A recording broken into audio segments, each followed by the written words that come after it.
গণতন্ত্র দিয়ে যারা কায়েম করতে চাইতেছে এরা একদম গুমরাহের মধ্যে আছে।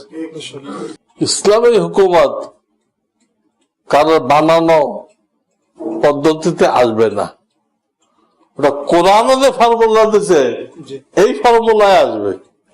কারণ ওরা যারা করতেছে আমাদের দেশে ইসলামী দলগুলো, এটাকে বেশি চেয়ে বেশি নাহিয়ানিল মুনকার বলা যায়।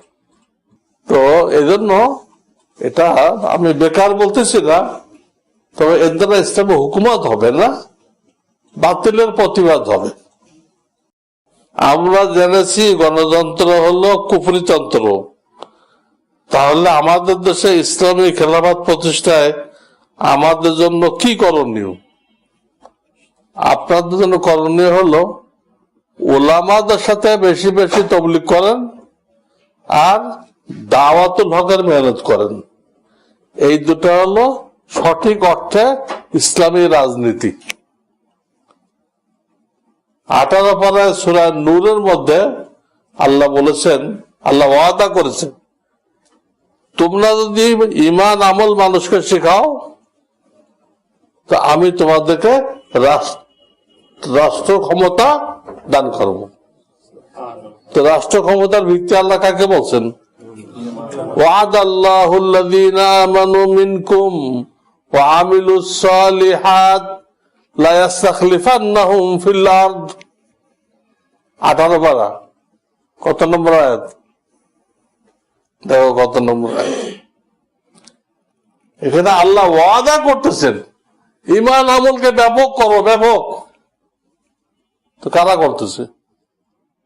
তাবলীগওয়ালা করতেছে, দাওয়াতুল্লাহ করতেছে। এই মেহনতের বরকতে আল্লাহ চাইলে কোন সময় ইসলামী হুকুমত কায়েম হইতে পারে। গণতন্ত্র দিয়ে যারা কায়েম করতে চাইতেছে এরা একদম গুমরাহের মধ্যে আছে, কিয়ামত পর্যন্ত পারবে না।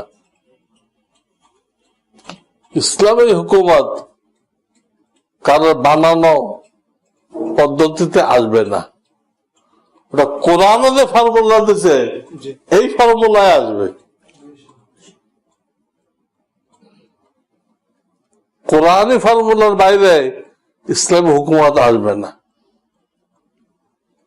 কারণ ওরা যারা করতেছে আমাদের দেশে ইসলামী দলগুলো, এটাকে বেশি চেয়ে বেশি নাহিয়ানিল মুনকার বলা যায়। হুকুমত কোনোদিন আসবে না এটা দিয়ে, কিন্তু ওটাকে কি বলা যায়? যেহেতু বাতিল মাথা চাড়া দেয়, মুরগি কবির অমুক কবির মাথা চাড়া দেয় না, এগুলোর তো জবাব দিতে হয়। এই জবাব এরা দিবে আর কি। মাদ্রাসাতে জবাব দিতে তো পত্রিকা আসবে না, ওটা একটা স্টেজে জবাব দিতে হবে। তো এই জন্য এটা আমি বেকার বলতেছি না, তবে এর দ্বারা ইসলামী হুকুমত হবে না, বাতিলের প্রতিবাদ হবে, বাতিলকে প্রতিবাদ করতে হবে।